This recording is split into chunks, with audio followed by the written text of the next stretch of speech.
Kadek Puspita Dewi akan menerangkan terkait berita hoax dan ujaran kebencian. Nah, ini merupakan untuk memenuhi ujian akhir semester mata kuliah budaya cyber. Terdapat berbagai macam tantangan di negara demokrasi ini. Dan terdapat dua tantangan yang masih sulit untuk diselesaikan.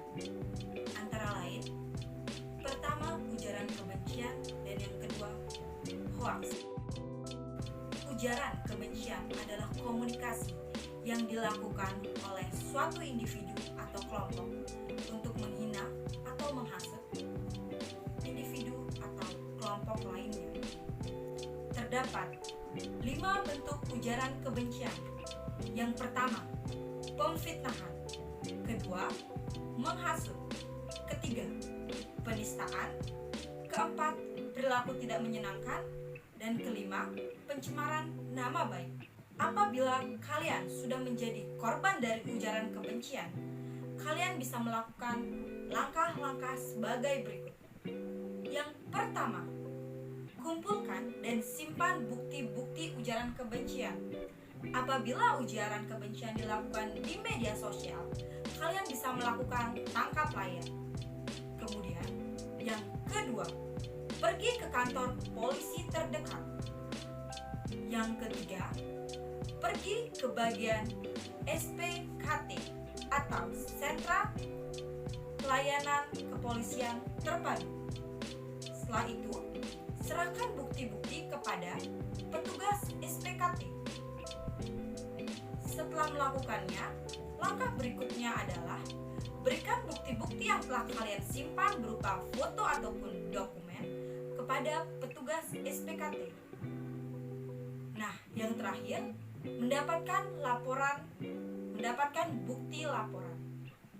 Nah, dengan begitu, ujaran kebencian tersebut akan diproses. Kita sebagai generasi muda harus selalu memberikan postingan ataupun berbagai konten positif di media sosial pribadi ataupun media massa. Dahulu ada peribahasa, mulutmu harimau. Namun dengan pergeseran zaman, peribahasa itu berubah menjadi jarimu harimau. Selain itu, orang-orang yang melakukan ujaran kebencian akan mendapatkan hukuman yang sangat berat. Stop ujaran kebencian.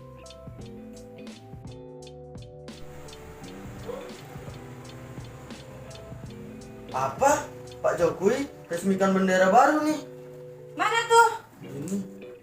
Itu hoax. Sudah diklarifikasi oleh berbagai berita di platform-platform media online. Kamu harus cek ya. Untuk keterangan hoax lebih lanjut akan aku terangi di video selanjutnya. Menurut KBBI, hoax adalah berita bohong.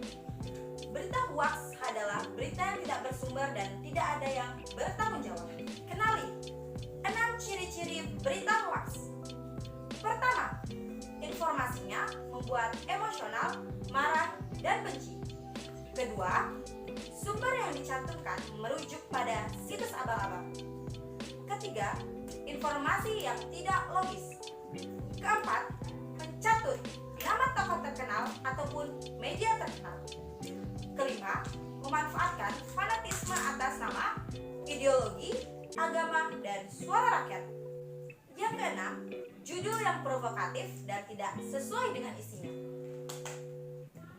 Berita hoax tersebut membahayakan kita. Pembaca berita hoax yang tidak teliti akan merasa marah pada tokoh yang dicatut namanya, sehingga pembaca tersebut akan memberikan ujaran kebencian kepada tokoh tersebut melalui media sosial ataupun forum yang ada di platform media sosial. Untuk itu, terdapat 5 strategi untuk menghindari berita hoax. Yang pertama, cek sumber berita atau informasi. Yang kedua, cek kelengkapan berita. Yang ketiga, tanyakan pada pihak terkait seperti Kominfo pada setiap kabupaten. Yang keempat, jangan termakan judul. Dan yang terakhir, nomor 5, cek tanggal artikel dan jangan asal share. Berita hoax merupakan sesuatu yang membahayakan kita sebagai pengguna sosial media.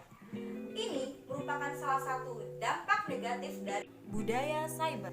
Nah, untuk itu, kita sebagai pengguna media sosial harus menyuarakan satu, saling